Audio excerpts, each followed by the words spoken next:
Vocês têm sua Bíblia aí, eu queria pedir para você abrir no livro de Isaías, no capítulo 43.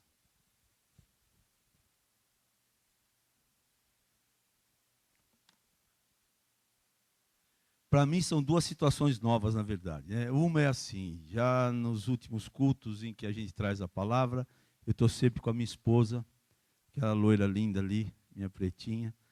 Mas por causa da correria, por causa de um monte de atividades aí, ela acabou não conseguindo estar aqui comigo, mas eu estou aqui. E a outra novidade é pregar de novo a mesma palavra, que para mim é uma novidade também.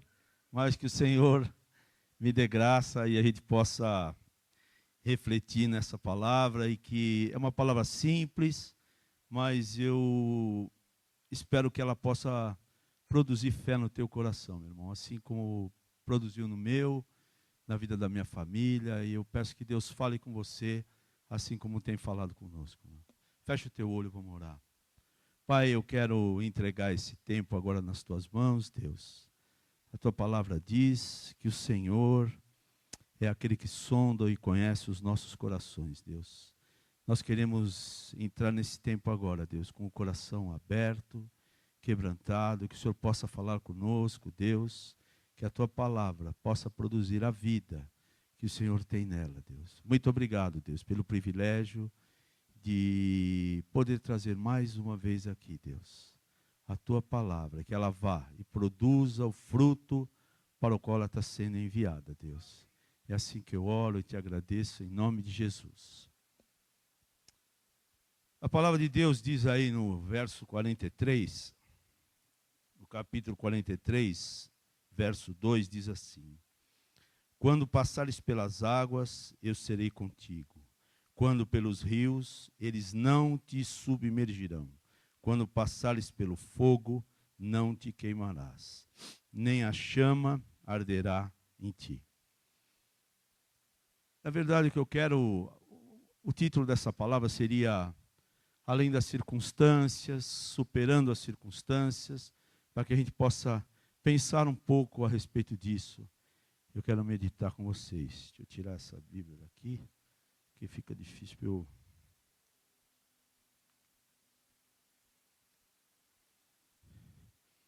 Então vamos lá. Antes de falar diretamente sobre isso, eu quero falar a respeito do início. A palavra de Deus diz lá em Gênesis que quando Deus cria a terra, olha para tudo aquilo que ele fez, ele diz, isso é bom. Deus se alegra com aquilo que ele tinha feito, e que a terra era boa, e que a criação era boa. Todavia, tudo aquilo que existia funcionava em perfeita ordem. Então a gente está falando de um tempo aqui, de um lugar onde não existiam mágoas, tristezas, não existiam problemas, onde tudo funcionava e onde tudo andava em harmonia. Na verdade, a palavra Éden, no hebraico, quer dizer delícia. Então, o jardim do Éden era o jardim das delícias, aí nessa concepção. Então, dá a entender para nós que era um lugar onde tudo funcionava, onde a gente não tinha problema. Até o momento em que Eva, enganada por Satanás, ouve e age de acordo com a mentira.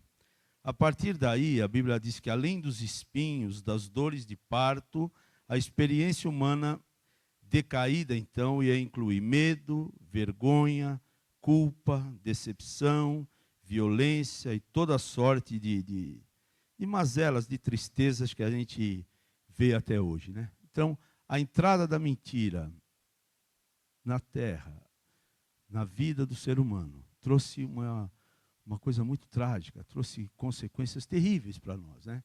Eu estava comentando hoje de manhã que eu estava vendo uma reportagem essa semana que no teto da Capela Sistina, lá em Roma, onde Michelangelo pintou lá a vida, a criação, a queda, tem, na figura da queda, tem uma árvore, tem uma serpente enrolada. Então, de um lado tem a criação, onde você vê Adão e Eva, são bonitos, perfeitos, estão ali os dois conversando. Aí tem a queda do lado de cá, onde você vê o rosto deles deformado, eles com o corpo já meio que definhado. Então, de uma forma meio que análoga, o que o pecado trouxe foi exatamente isso. A queda trouxe isso para o ser humano, né? A maioria das pessoas hoje vive com decepção, raiva, desesperos, porque fomos enganados em relação às circunstâncias e ao sofrimento que é inevitável num mundo caído como esse. Eu comentei que um amigo essa semana semana passada, né?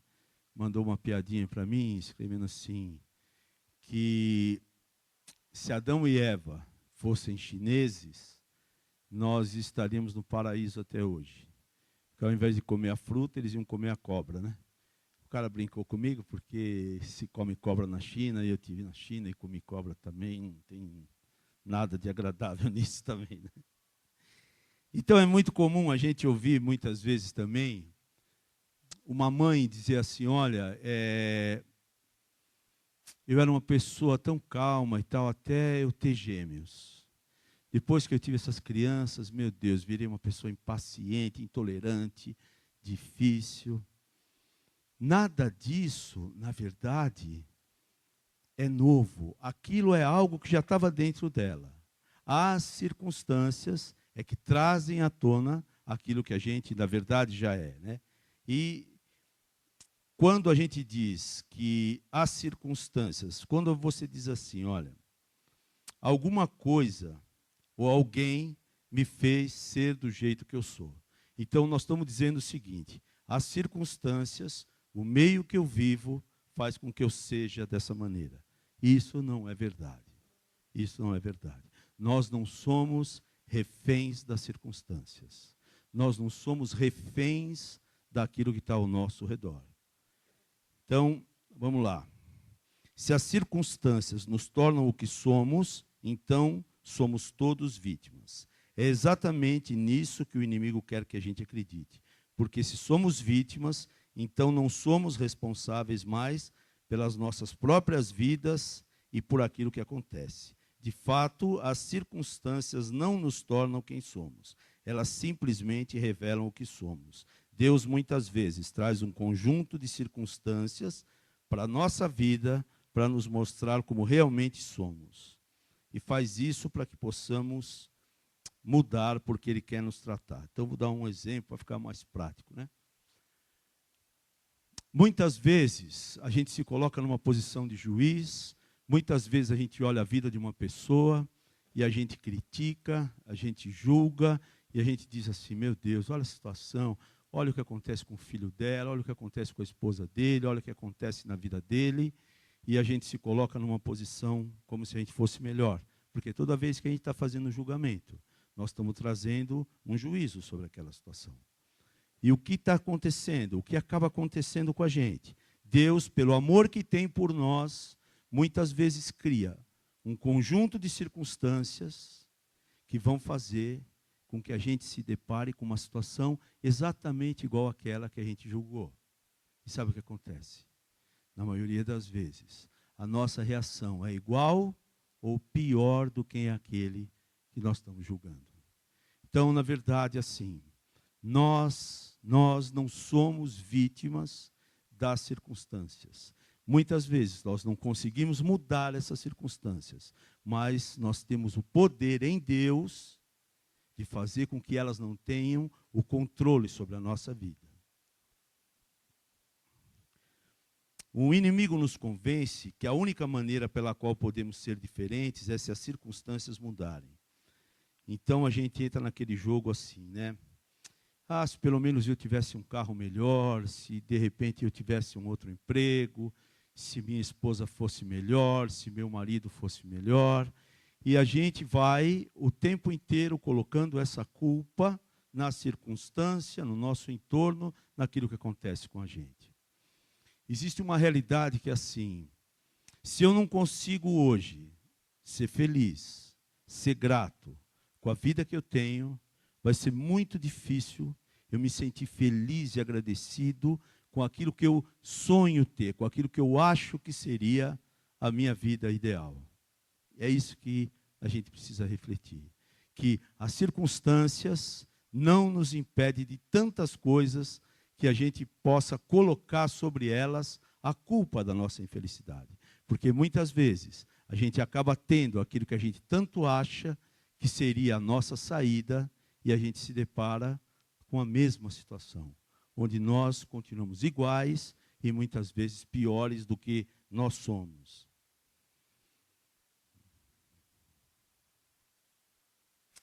A ideia herdada é uma mentira, né, na qual a gente fica preso.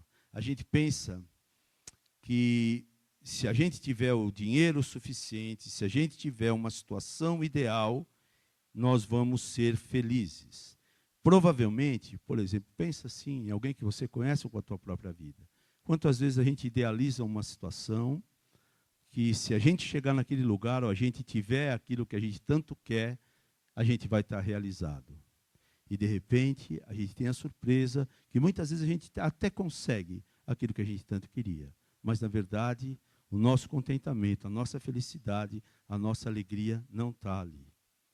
Porque isso é uma mentira dentro de nós. Eu comentei hoje de manhã que nós estivemos na casa de um amigo, uma vez no Sul, e não é Fernandinha.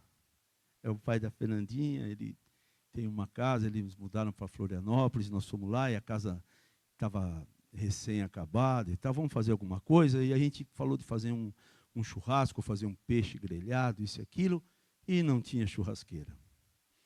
Falei, e agora? Falei, você tem uma grelha? Tenho. Então vamos fazer. Arrumamos meia dúzia de bloco, compramos carvão, compramos peixe, fizemos a grelha, cortei as cabeças dos peixinhos, fiz um baita pirão, que ficou uma delícia, comemos lá arroz, pirão, salada, peixe, e foi um tempo gostoso, onde a gente pôde ali dividir histórias, conversar, onde a gente pôde contar piada, brincar, lembrar de coisas que eram agradáveis a nós. Isso que eu estou dizendo é para poder ilustrar e dizer o seguinte: se a gente tivesse lá a dependência de uma churrasqueira maravilhosa funcionando, a gente não ia ter feito nada disso. Não era a falta da churrasqueira, era ali a gente mudando as circunstâncias que a gente estava enfrentando e fazendo daquilo um tempo gostoso, alegre, e não foi isso que nos impediu de celebrar a vida, de celebrar de forma alegre. Eu estou falando isso, irmãos, porque é assim, a maioria me conhece, mas muitos não. A minha vida, desde menino, teve muitos altos e baixos, entendeu? Então, assim, eu sei o que é viver uma vida difícil. Eu nasci numa periferia, onde morava um cara que era procurado pela polícia no final da minha rua, a gente não podia sair para brincar. É uma vida muito difícil, onde chegava Natal, onde chegavam datas comemorativas. Minha mãe falava assim, hoje a mamãe vai fazer uma comida, uma delícia, isso e aquilo, nós vamos ficar aqui, não vamos sair.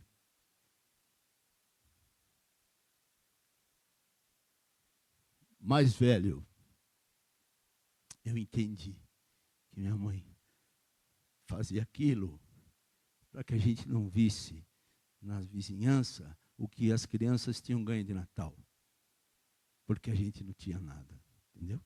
Então, eu estou falando isso porque esse é um processo de crescimento que vai sendo trabalhado dentro de nós, aonde Deus vai nos mostrando que é possível ser feliz numa situação mais simples, assim como é possível ser muito infeliz numa situação muito abastada, entendeu? Então é disso que essa palavra fala um pouco também. Porque se a gente ficar esperando uma situação ideal na nossa vida, sabe o que acontece? A gente congela o momento atual e fica focado o tempo inteiro naquilo que a gente está esperando.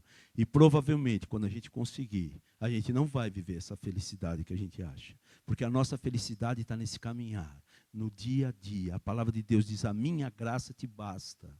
Para cada dia basta o seu mal. Nós vamos viver um dia por vez. Vamos transformar aquilo que está ao nosso redor.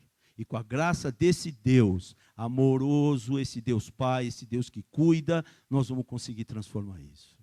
E esse mesmo Deus vai dizer, por isso, é que eu dou umas puladas, entendeu? Eu vou me animando aqui, eu vou indo para o final, então eu tenho que Por isso, para mim, é mais difícil. Quando a pretinha está comigo, ela fala Sé, aí eu dou uma brecada e tal. Senão eu vou dando exemplo da última página, mas Deus vai falar do mesmo jeito com nós assim, né?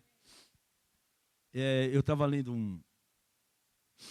um livro de memórias aí, e a esposa de um presidente americano escreve uma carta para uma amiga, e eu escrevi a carta aqui, um trechinho da carta, que eu acho que é tudo a ver com isso aqui. Ela diz assim: ainda estou determinada a ser alegre e feliz em qualquer situação na qual eu possa estar, porque também aprendi com a experiência que a maior parte da nossa felicidade ou da nossa miséria depende da nossa disposição e não das circunstâncias. Carregamos conosco a semente de uma e de outra em nossa mente, por onde quer que a gente vá. Talvez seja por isso que o apóstolo Paulo diz que ele pode ficar alegre, contente, produtivo, apesar da circunstância, porque a alegria do bem-estar dele não depende da circunstância, mas do amor, da fidelidade inabalável de Deus e da condição do relacionamento que ele tem. Por isso que ele diz: aprendi a estar satisfeito em todas as circunstâncias, né? Paulo compreende que a gente pode não controlar as circunstâncias, mas isso não quer dizer que nós ficamos reféns dela ou controlados por ela, né? Deus está muito mais interessado na nossa santidade do que na nossa felicidade imediata e temporal. Porque muitas vezes a gente crê que, e a gente compra essa ideia, e o mundo conspira para isso, de que há um lugar feliz, há um lugar de descanso. Há mesmo, não é aqui. A gente que está mais velho já entendeu isso, né? Que não é aqui. Esse lugar de descanso é realmente quando a gente encontrar com o Senhor, quando a gente for levado, quando a gente estiver na glória. Isso não é jargão, isso é a verdade. A gente sabe que nesse mundo a gente vive de aflição em aflição. Mas a gente também sabe que há um recurso em Deus para intervir nessas situações. E é disso que eu vou falar um pouquinho também, né? Obrigado. Pode chorar à vontade, né, Fran? Até mesmo, isso é uma coisa curiosa, né? Que até mesmo Jesus, durante os seus anos aqui na terra, de alguma forma inexplicável, foi aperfeiçoado por meio do sofrimento. Em Hebreus 2:10 diz assim: pois Deus, que cria e sustenta todas as coisas, fez o que era apropriado e tornou Jesus perfeito por meio do sofrimento. Deus fez isso a fim de que muitos, isso é, os seus filhos, tomassem parte na glória de Jesus, pois é Jesus quem os guia para a salvação. Há uma outra verdade que é assim: independente da provação, ou independente do período de dificuldade que a gente está passando, há uma verdade: vai passar, vai passar, vai passar, vai passar, vai passar. Creia em Deus que você, se a gente der oportunidade aqui, cada um vai ter um testemunho para dizer de situações que pareciam insustentáveis, mas que Deus deu graça e a gente venceu. Eu separei 2 textos aqui que falam muito comigo, que é o primeiro texto em Coríntios e um salmo que diz assim, segundo aos Coríntios 4, de 16 a 18, diz assim: por isso não desanimamos, pelo contrário, mesmo que o homem exterior se corrompa, contudo o nosso homem interior se renova, de dia em dia, porque a nossa leve e momentânea tribulação produz para nós eterno peso de glória, acima de toda a comparação, não atentando nós nas coisas que se veem, mas nas coisas que não se veem, porque as que se veem são temporais, e as que não se veem são eternas. E o Salmo 30, no versículo 5, ele diz: porque não passa de um momento a sua ira, o seu favor dará a vida inteira, dura a vida inteira. Ao anoitecer pode vir o choro, mas a alegria vem pela manhã. Há uma promessa de um Deus. Há a promessa de um Deus que escreveu, há uma promessa de um Deus que é sério, que é justo, que é confiável. A nossa fé é baseada no caráter desse Deus, no caráter da palavra de Deus. Porque quem escreveu e quem prometeu é fiel para cumprir aquilo que está ali. Essa é a certeza que nós podemos ter. Esse é o nosso descanso. É impossível falar de superar circunstâncias sem falar de fé, né? Num Deus, pois a verdadeira alegria não é a ausência de dor, mas a presença de Jesus em meio à dor. O sofrimento é o caminho para a santificação, uma porta para ter mais intimidade com Deus. Infelizmente, existe uma realidade que é assim, a maioria das vezes, só a dor nos faz ficar mais próximo de Deus. Só o sofrimento nos deixa mais suscetíveis às verdades de Deus. A gente se quebranta, a gente é humilde, a gente reconhece a nossa fraqueza, a gente se coloca ali, e esse Deus amoroso está sempre no mesmo lugar, pronto para nos ajudar. Isso que é a coisa linda, servir um Deus desse. Esse é um descanso, que nós vamos falar um pouquinho mais para frente aqui. Vamos falar de fé de novo. Como a fé funciona? Vamos voltar lá para Isaías 43, agora no versículo 3 só. Diz assim: porque eu sou o Senhor teu Deus, o Santo de Israel, o teu Salvador. Quando ele fala nesse texto aqui, em Salvador, esse Salvador que ele se refere no Antigo Testamento não tem a mesma conotação do Novo Testamento, não.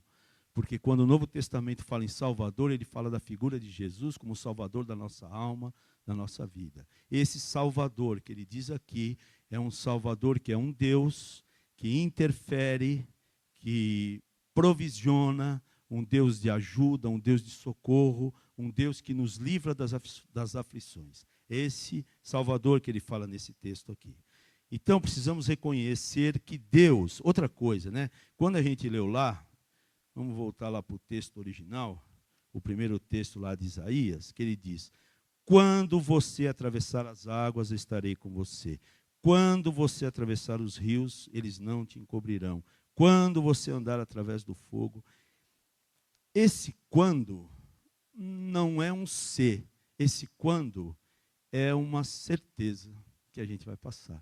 Porque ele não diz assim: se você passar pelo fogo, ele não vai te queimar. Se você passar pelas águas, não, ele está dizendo, é certo que vai acontecer. E quando isso acontecer, eu vou estar com você. Eu vou ser esse Salvador mencionado nesse versículo 3 aí de Isaías, né? Então a gente precisa reconhecer isso. Pois eu e você já passamos e vamos passar por circunstâncias desagradáveis, vamos enfrentar situações adversas, até porque não tem nada na Bíblia que garanta que depois da nossa conversão a gente não vai ter mais problema.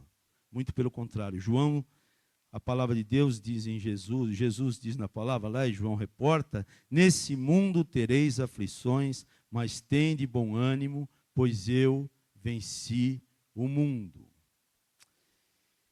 Quando Jesus está dizendo isso,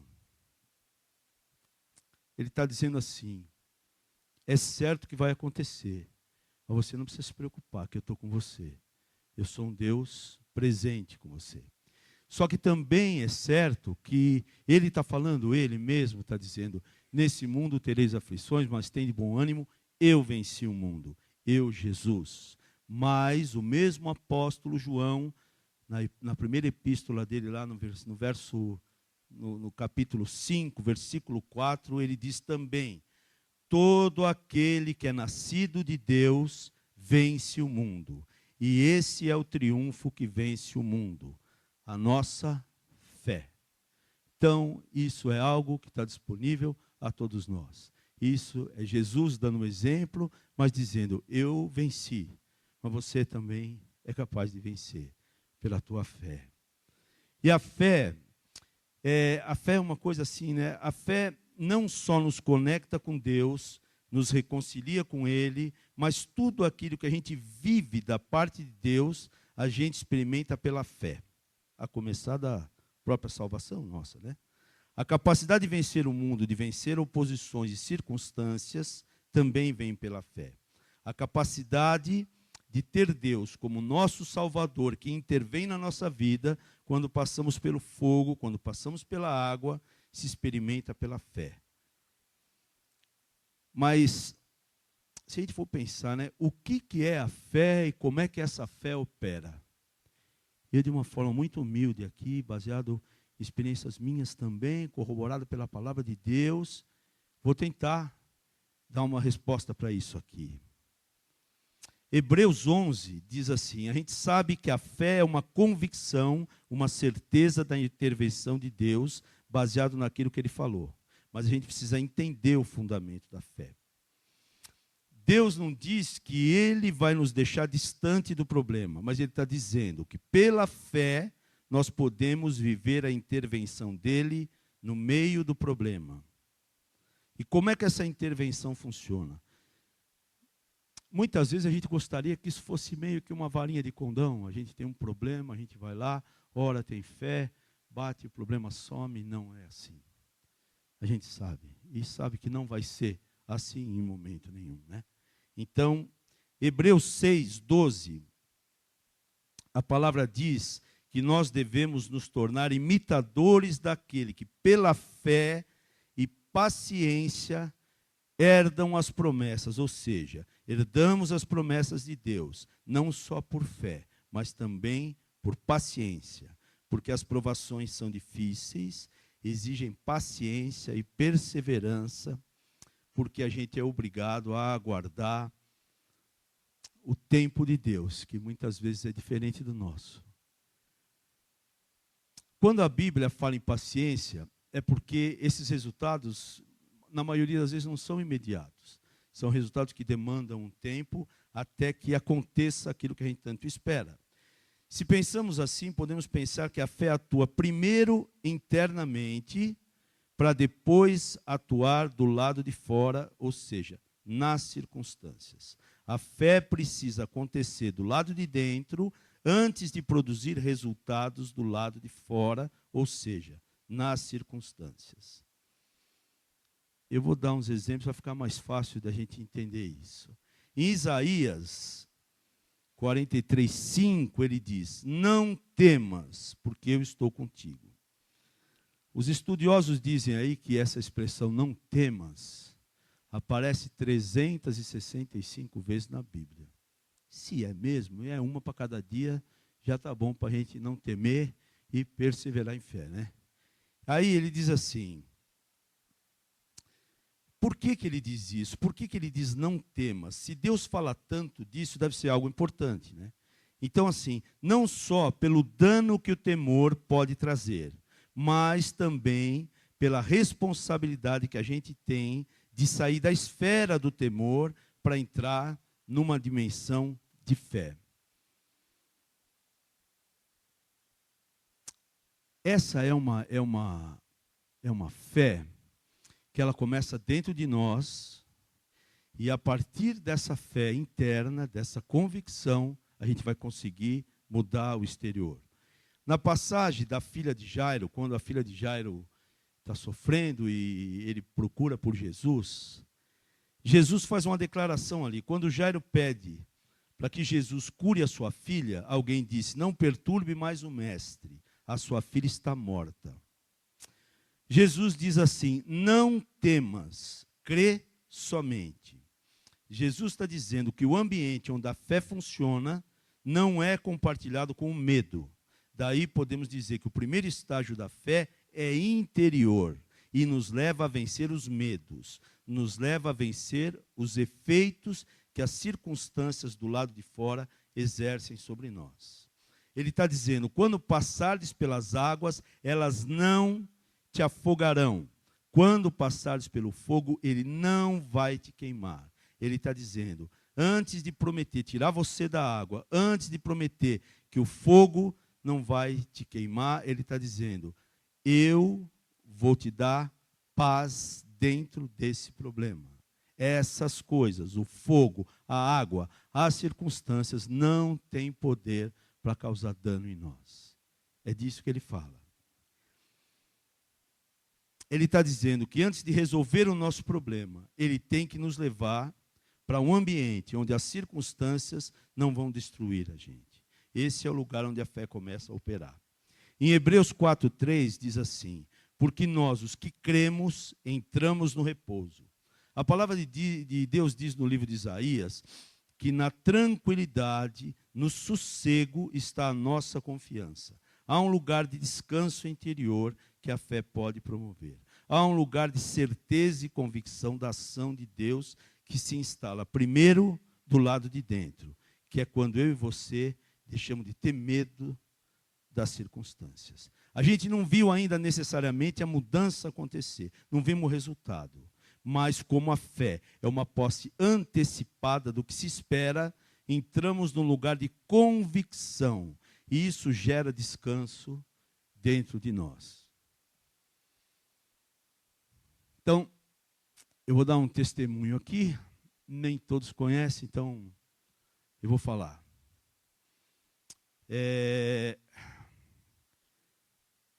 Um dia, nós temos 2 filhos, Mateus e Pedro. Meu filho mais velho tem 21 anos. E há 2 anos atrás, ele foi diagnosticado com um tumor no cérebro.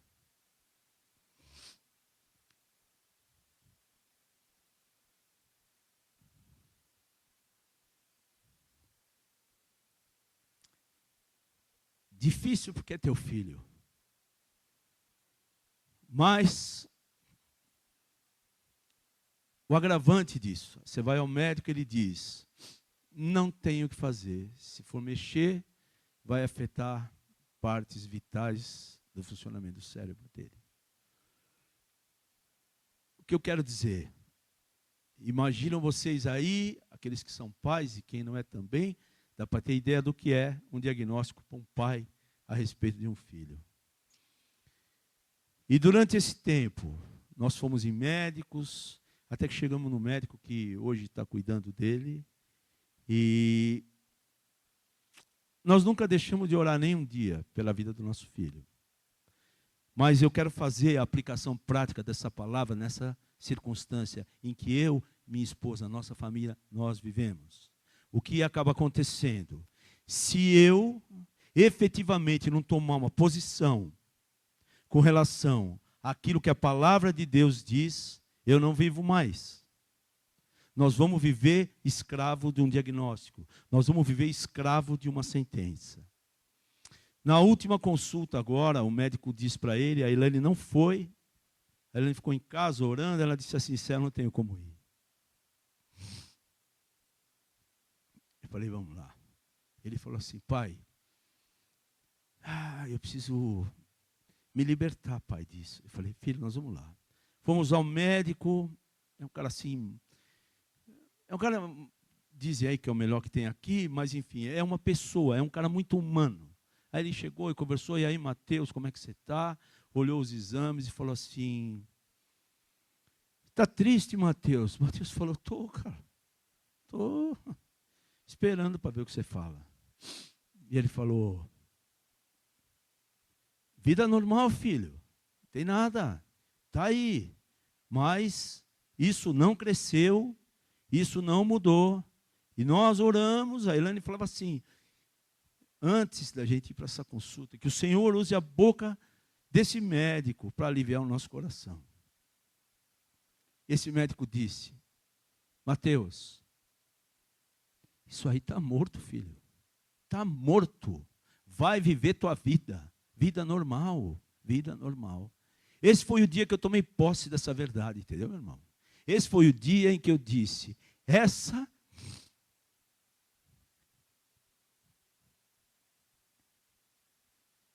é a verdade de Deus para a nossa vida.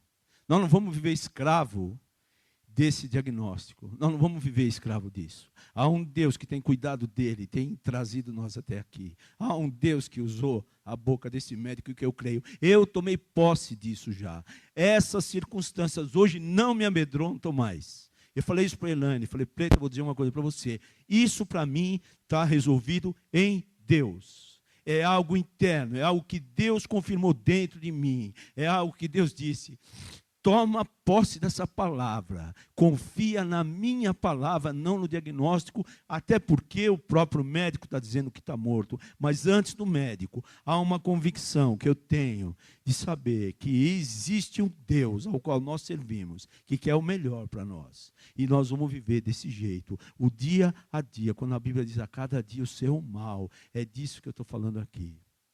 É dessa circunstância, é desse lugar de descanso que Deus tem nos levado.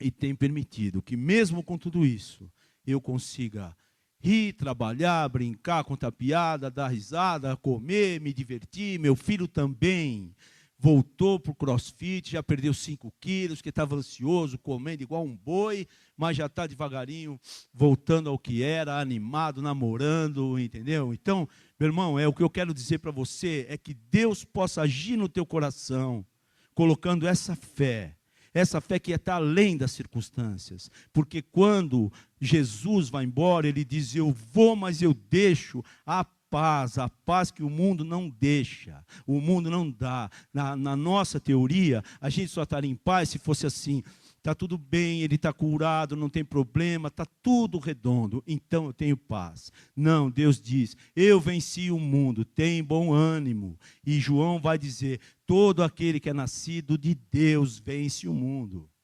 E nós temos que tomar posse disso. A fé é tomar posse dessa promessa. Porque quem fez a promessa foi alguém que é capaz de cumprir essa promessa. É fiel, isso não é palavra bonita, isso não é a crença num cristal, isso é a palavra de Deus, que é o fundamento da nossa fé, meu irmão. É disso que eu quero falar para você. Que Deus possa colocar essa fé no teu coração, assim como tem colocado no meu. Assim como tem me feito caminhar. Assim como tem me feito abrir minha boca e dar testemunho do que ele tem feito. Porque todo o trabalho do inferno é calar a nossa boca, para fazer com que ele nos amedronte, que nós não vamos conseguir. Deus diz, eu vou fazer, é promessa minha. Vamos lá. O que eu digo aqui, né? Eu posso não ser capaz de controlar as circunstâncias, mas elas não vão controlar a minha vida. Precisamos superar o medo das circunstâncias.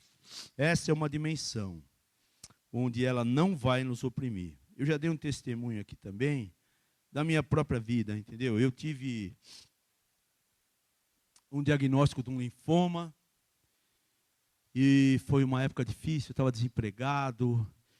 E você vê teu filho falando para a mãe assim, mãe, meu pai está com câncer, vai morrer? Ele veio perguntar para mim, falei, filho, eu não sei o que vai acontecer, né, filho? Morrer nós vamos, né? Não sei se disso, mas esse Deus que a gente serve vai fazer algo na nossa vida, filho.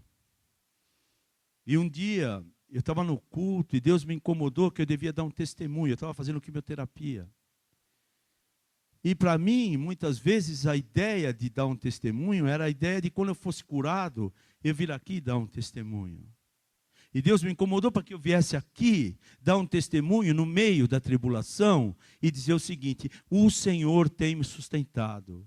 Esse meu Deus tem cuidado de mim. Eu vim aqui para dizer, esse Deus, mesmo no deserto, tem cuidado de mim. A palavra dele tem chegado, tem feito diferença. Eu tenho vivido, eu tenho trabalhado e as coisas têm caminhado. Isso foi em 2011, meu irmão. E graças a Deus estou aqui, já faço meus exames, estou livre disso. Mas o mais importante do que estar livre é a força que a fé é capaz de gerar dentro de nós. É levar nós a um lugar de tranquilidade, onde a gente possa experimentar algo que é só vindo de Deus. Nós não temos como fazer isso pelas vias normais, entendeu? Tem uma passagem bonita que me chama a atenção, que é em 1 Samuel 22:3, Davi falando, né? Davi está fugindo e o verso diz assim, e foi Davi dali a Mispa dos Moabitas, e disse ao rei dos Moabitas, deixe estar meu pai e minha mãe convosco, até que saiba o que Deus há de fazer de mim. Isso é lindo, né, cara? Porque sabe quando você está dizendo assim, eu não sei o que Deus vai fazer, mas eu tenho certeza que Ele vai fazer algo na minha vida. Ele deixa o pai e a mãe, e nesse descanso, nessa fé, nessa certeza, ele fala, Deus não me falou o que Ele vai fazer ainda, mas alguma coisa ele vai fazer. Cuida deles, que de mim Deus vai cuidar também, entendeu? Nessas declarações de passar pela água sem se afogar, do fogo sem se queimar, elas também podem ser vistas, escrevi aqui, no episódio de Pedro andando sobre as águas, né? Os discípulos estão no meio de uma tempestade e a palavra de Deus vem ao encontro deles, Jesus vem andando sobre as águas. Então a gente percebe ali, há um cenário onde as circunstâncias são adversas, eles estão em meio a uma tempestade. E eles estão ali, e quando Pedro vê Jesus, e ele fala o seguinte, né? Se és tu que se move acima das circunstâncias, como se fosse, trazendo para a nossa palavra aqui, eu também quero andar dessa forma. Esse é o momento em que a fé começa a funcionar. E quando ele nos coloca acima disso, né? Naquele momento, o Senhor Jesus olha para ele e diz, vem. E a gente conhece a história, Pedro caminha sobre as águas, e tem muita gente que gosta de valorizar aí o momento que ele começa a afundar, porque ele não afunda de uma vez, mas naquela hora ele clama por socorro, e Jesus intervém, e a gente pode dizer até que ele andou 2 vezes sobre as águas, né? Porque ele pede para Jesus socorrer, Jesus vai e levanta ele. E a palavra diz que eles voltaram caminhando para o barco. Caminhando onde? Nas águas de novo. E a palavra diz que quando eles entraram no barco, a tempestade cessou. Então, assim, há um lugar onde mesmo com a tempestade, há um descanso ali. Há uma forma de se andar aí, de forma análoga, sobre essas circunstâncias, sem que a gente afunde, sem que a gente submerja, né? Assim como no Antigo Testamento, a história dos amigos de Daniel, Sadraque, Mesaque e Abidnego, na fornalha, o rei dá ordem para retirá-los da fornalha. E a palavra diz que o fogo não trouxe dano algum sobre eles. Percebemos aqui uma outra realidade. A Bíblia diz que eles apagaram a força do fogo. Então vamos pensar nisso. A fé não começa apagando o fogo. Ela apaga a força do fogo. A fé tira o efeito que a fornalha pode produzir em nós, para depois nos tirar da fornalha. Então, assim, é o que a gente estava comentando de manhã, né? A gente não precisa ser profeta para dizer que eu e você vamos passar por situações difíceis ainda, né? Isso é fato, porque o próprio Jesus fala. Mas que a gente consiga olhar além das circunstâncias, que a gente consiga achar um lugar de paz para poder descansar nele, né? E tem essa última passagem aqui, quando a esposa de Jó vê todas aquelas circunstâncias acontecendo, ela diz assim, amaldiçoa esse teu Deus e morre. Jó diz, ainda que ele me mate, eu o louvarei. Ele não acreditava necessariamente que Deus queria matá-lo, mas ele está dizendo que ainda que isso acontecesse, ele iria louvá-lo. O que ele está dizendo? Deus está certo, ele está no controle. Deus não erra, ele está acima das circunstâncias. Tanto que depois ele diz, eu sei que o meu Redentor vive e há de se levantar sobre a terra. Precisamos ter essa atitude e essa perspectiva de não deixar que as circunstâncias nos oprimam.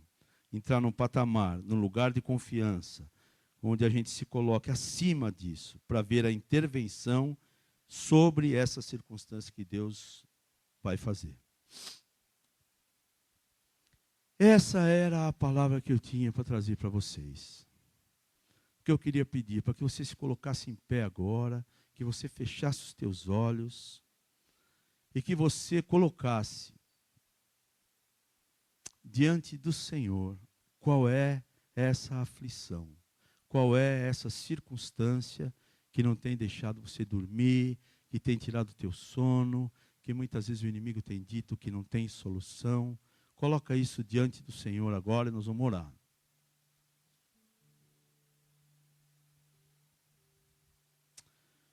Pai, em nome de Jesus, Deus, nós queremos te agradecer, Deus. Te agradecer pela tua palavra, te agradecer porque a tua palavra é a verdade. Te agradecer, Senhor, porque nós sabemos que a tua palavra cumpre um propósito, Deus. Que o Senhor possa trazer, Deus, alento, descanso ao coração de cada um aqui, Deus. Para cada situação dessa colocada agora diante do Senhor, Pai. Que o Senhor testifique no espírito do meu irmão, da minha irmã, que nada fugiu ao teu controle, que nada está perdido, Deus. Obrigado, Deus, obrigado por essa confiança. Obrigado porque sabemos que o Senhor é um Deus zeloso, amoroso, um pai que se preocupa com o filho. Muito obrigado, Deus. Fala com cada um, Deus. Cada situação dessa, Deus, que está sendo mostrada agora, Pai.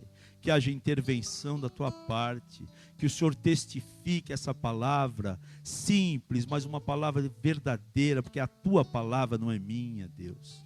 Que cada um aqui se sinta visitado pelo Espírito Santo, sabendo que há um Deus, há um socorro presente nesse dia da angústia, nessa tristeza, nessa dor que muitas vezes você tem carregado aí por anos. Que o Senhor possa colocar você num lugar de descanso, que mesmo em meio à tempestade, à tribulação, haja descanso no teu coração, que haja o conforto do Espírito Santo, que com a sua voz doce pode dizer: filho, eu estou aqui, eu te amo, você é filho meu, isso vai cessar.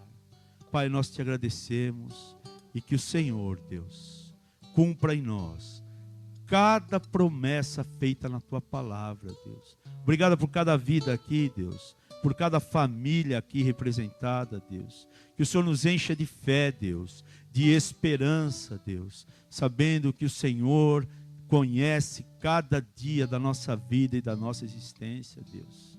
Que não há fardo maior que nós vamos carregar além daquilo que nós possamos suportar. A tua palavra diz: a minha graça te basta. Nós precisamos é disso, Deus, da tua graça, da tua presença, do teu amor e do teu socorro. Sê conosco, Deus, nos dá um final de domingo tranquilo, abençoado, abençoa a nossa semana, Deus, revigora as nossas forças, que o Senhor traga esperança, tudo aquilo que o Senhor já fez na nossa vida, Deus, para encararmos mais uma semana de desafios, Deus. Que a nossa ansiedade seja cessada, Deus, pensando e entendendo que para cada dia basta o seu próprio mal, Deus. Que o Senhor é o Deus da nossa vida, que tudo muda de um dia para o outro, Deus. Que possamos descansar na verdade da tua palavra, Deus. Que seja assim com você, comigo, conosco. Abençoa os nossos filhos, a nossa família, Deus.